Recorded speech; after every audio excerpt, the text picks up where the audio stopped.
There was plenty of talk about the Tennessee Titans potentially using the 11th overall pick in the draft on a quarterback, and they had their pick of Will Levis or Hendon Hooker.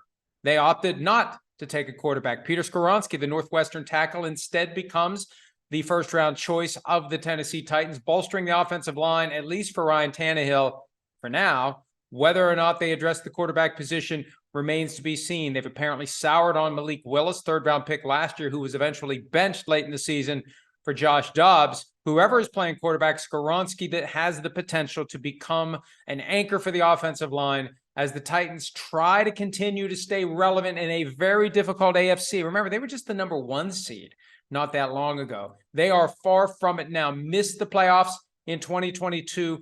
AFC continues to get better. They are looking at foundational pieces to try to build their team for the long haul. Titans take a tackle. We'll see what they do the rest of the draft.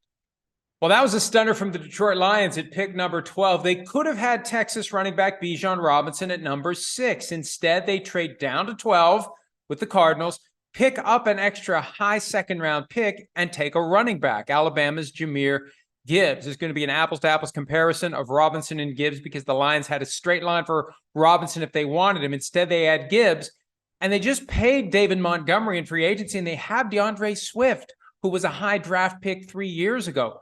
Crowded house in the backfield for the Detroit Lions, a team that could have addressed quarterback. Both Will Levis and Hendon Hooker are available. They didn't. They go running back. It's going to be a very interesting selection moving forward because the Lions could have maybe traded down, could have gotten him with the 18th overall pick, which they still hold. They must have thought that someone was lurking to get Jahmyr Gibbs not long after number 12, or they wouldn't have burned that pick. But still, they could have had Bijan Robinson. And you have to ask yourself, would you rather have Robinson or would you rather have Gibbs and that extra pick high in round 2? We'll see what they do with that pick before coming to a conclusion. So as part of the Aaron Rodgers trade, the Green Bay Packers picked up selection number 13, a flip-flop of 13 and 15 with the New York Jets. And with that selection, the Packers bolster their defensive line. Lucas Van Ness, an Iowa player who never actually started a game for the Cornhuskers, now enters a rotation where he can play inside, he can play outside. He's ridiculously strong. We interviewed him at the scouting combine. Seems like a guy who truly gets it, understands the sport, ready to come in and contribute, accepted the fact that the pecking order in Iowa kept him on the bench, didn't have a problem with it. And now a Packers defense that has been a problem in recent years gets a little bit better if Van Ness can deliver. One of the realities of draft night, we don't know who's going to work out and who isn't. Teams make their projections. The Packers making their projection at number 13, maybe recognizing if they stayed at 15, the New England Patriots may have taken the versatile Van Ness at 14. So by jumping up by 1, the Packers ensure they get the guy they wanted, and indeed they did, Lucas Van Ness to Green Bay. So after the Packers took Lucas Van Ness with pick number 13, the Patriots at 14, what did they do? One spot ahead of the New York Jets, they decided to trade down. The Steelers swoop up from number 17 to take Georgia tackle Broderick Jones. Maybe the guy that the Jets would have taken. Maybe the guy that they would have gotten if they'd stayed put at number 13. This is one of the hidden costs of the Aaron Rodgers trade. You go back 2 spots, you get leapfrogged by the Steelers, and you lose out on maybe the guy you would have taken. For the Steelers, bolsters an offensive line that could use the help. They've gone on kind of a roller coaster ride in Pittsburgh with the offensive line over the past 2 decades. It's been bad, and they won Super Bowls. It got better, and they were still competitive. Now it needs to improve in order to get the most out of last year's first-round pick, Kenny Pickett. So Broderick Jones helping that Steelers offensive line. They've got the skill position players. You need the blockers in order to get the most out of the rest of the offense. That's what the Steelers do. And remember, they still hold pick number 32, the first pick in round 2, but essentially the last pick in round 1 because the Dolphins don't have a first-round selection due to tampering with Sean Payton and Tom Brady in 2022. Well, the Jets dropped from number 13 to number 15 as part of the Aaron Rodgers trade. They lost out on tackle Broderick Jones. When on the clock at 15, the Jets go with edge rusher Will McDonald, who necessarily benefits from the presence of Quinnen Williams on the inside, less attention to the outside, greater opportunities to get around the edge and harass some of the great quarterbacks that the Jets will see this year in their division And out of their division, they'll face Patrick Mahomes. They'll see Jalen Hurts, Dak Prescott, Daniel Jones, etc. They need more help defensively. That's what they get with pick number 15. You can't help but wonder what might have been if they hadn't given the 13th pick to the Packers as part of that Aaron Rodgers trade. Regardless, they stayed in the top 15. They got a player that they think will help them get better. And now we see if that defense, already very potent with Sauce Gardner, Quinnen Williams and company, gets even better in 2023 and beyond. The Washington Commanders have made it clear that Sam Howell, a draft pick last season, is their guy at quarterback. But with Will Levis and Hendon Hooker slipping through the cracks and they're at number 16, would the Commanders consider taking a new quarterback to supplant Sam Howell? If they considered it, they ultimately didn't do it. Cornerback Emmanuel Forbes becomes the pick of the Commanders, with guys like Christian Gonzalez and Joey Porter Jr. still on the board. There must have been something that Coach Ron Rivera really liked in Forbes to add him to a defense that has a good front end, needed some help on the back end, especially with some pass-happy offenses in the NFC East and beyond. If the Commanders want to become contenders, they need help at the back end of the defense, and really, they need to have a big year to stave off the potentially inevitable changes that will be made once a new owner takes over. Forbes needs to play right away. Forbes needs to make a difference.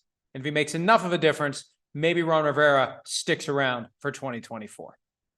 The New England Patriots have plenty of great defensive backs, but with Christian Gonzalez there at number 17, after the Patriots traded down from number 14 with the Steelers, they couldn't resist. They get a great player who can come in and help that defense become even better. The offense has been so much the focus in New England. It was such a disaster last year, but Bill Belichick, a defensive guy, and he knows how to coach up good players and make them great players. They've been getting by on the back end with lesser draft picks in recent years. To make that investment of a top 20 pick in a guy that many regarded as the top corner, regardless of any of the others who have already gone, maybe this Patriots defense can keep up in an AFC East where there are plenty of great quarterbacks now, and also when the Patriots venture beyond their division, more and more great signal callers in the AFC. It calls for a great defense. The Patriots getting help there and trading down to do it, meaning they get extra help down the road in the form of additional draft pick compensation.